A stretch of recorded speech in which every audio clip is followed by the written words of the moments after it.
Hi friends, তো তোমরা কেমন আছো? আশা করি ভীষণ ভালো আছো। আমিও খুব ভালো আছি।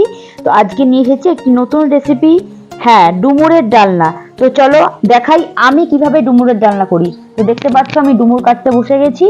আমি ঠিক এইভাবেই ডুমুর কাটি, শুধু সাইডগুলো নিয়ে নিই, মাঝখানটা একদমই নিই না, কারণ দানা থাকলে খেতে একদম টেস্ট হয় না, তাই আমি এগুলো নিই না। তো আমি শুধু ধারগুলোকে কেটে এইভাবে পরিষ্কার করে কেটে নিয়েছি। এবার আমি কড়াই বসিয়ে দিয়েছি, আর কড়াইয়ের মধ্যে দিয়ে দিচ্ছি জল। আর এই জলের মধ্যেই আমি দিয়ে দেব সামান্য পরিমাণ লবণ।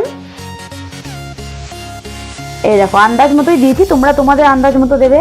অবশ্যই দেব সামান্য পরিমাণ হলুদ। দিয়ে এই নুন হলুদটা দেওয়ার পর ভালো করে আমি জলের সাথে মিশিয়ে নেব। তো আমার মেশানো হয়ে গেছে। এবার আমি দিয়ে দেবো কেটে ধুয়ে রাখা ডুমুরগুলোকে। এই ডুমুরগুলোকে আমি দিয়ে দিয়েছি জলের মধ্যে। দেওয়ার পরে এগুলোকে আমি সিদ্ধ করতে দেবো কিছুক্ষণের জন্য, অবশ্য বেশিক্ষণ না, 10 মিনিট মতো দিলেই সিদ্ধটা খুব ভালো হবে।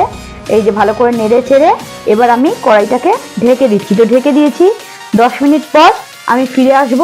ফিরে এসে দেখছি জলটাও অনেকটা কমে গেছে, আর দেখে বোঝা যাচ্ছে যে ডুমুরটা একদম সিদ্ধ হয়ে গেছে। তো আমি কড়াই থেকে ভালো করে জল ঝরিয়ে ডুমুরগুলোকে প্রথমে তুলে নিচ্ছি। তো দেখতেই পাচ্ছ জল ঝরিয়ে আমি ডুমুরগুলোকে তুলে নিচ্ছি থালার মধ্যে। হ্যাঁ, একদমই জল থাকবে না। এই যে পুরো ডুমুরগুলোকে আমি তুলে নিচ্ছি। হ্যাঁ, ডুমুরগুলোকে আমাদের তোলা হয়ে গেছে। এবার আমি কড়াইতে দিয়ে দেবো পরিমাণ মতো সর্ষের তেল। তো সর্ষের তেলটা আমি দিয়ে দিয়েছি গরম হওয়ার জন্য। তো সর্ষের তেলটা গরম হয়ে গেছে। এবার এর মধ্যে দিয়ে দেবো কিছুটা আলু কেটে রেখেছিলাম, সেই আলুগুলোকে ভাজার জন্য। তো আলুগুলোকে আমি ভেজে নেব। তো অবশ্যই আমি দিয়ে দেবো এর মধ্যে পরিমাণ মতো লবণ, আর একদম সামান্য পরিমাণ হলুদ, শুধুমাত্র কালারটা আসার জন্য। এবার আমি আলুগুলোকে ভেজে নেব, বেশি ভাজার দরকার নেই, সামান্য ভাজলেই হবে। এই যে আমি ভেজে নিচ্ছি। তো দেখতে পাচ্ছ আলুটাকে ভাজছি। হ্যাঁ, এবার আলুগুলোকে ভাজার পরে আমি আলুগুলোকে তুলে নেব। আর কড়াইতে আমার কিছুটা তেল থেকে যাবে। এই তেলের মধ্যে আমি দিয়ে দেব জিরে ফোড়নের জন্য, আর তার সাথে দিয়ে দেবো দুটো তেজপাতা। এই তেজপাতাটা আর জিরেটা আমি ফোড়ন দেওয়ার জন্য ভালো করে নেড়ে চেড়ে নিলাম।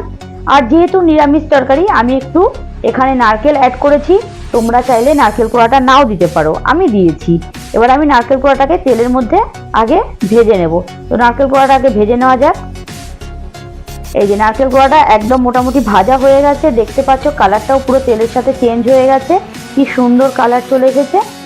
এবার এর মধ্যে আমি একে একে অন্য জিনিসগুলো দেবো। তো প্রথমেই দিয়ে দিচ্ছি আদা বাটা 1 চামচ।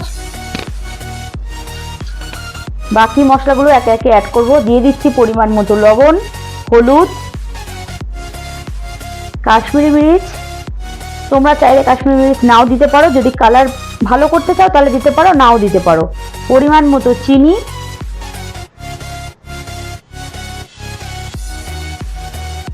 এগুলোকে দিয়ে ভালো করে আমাদের মিশিয়ে নিতে হবে এই নারকেলটার সঙ্গে।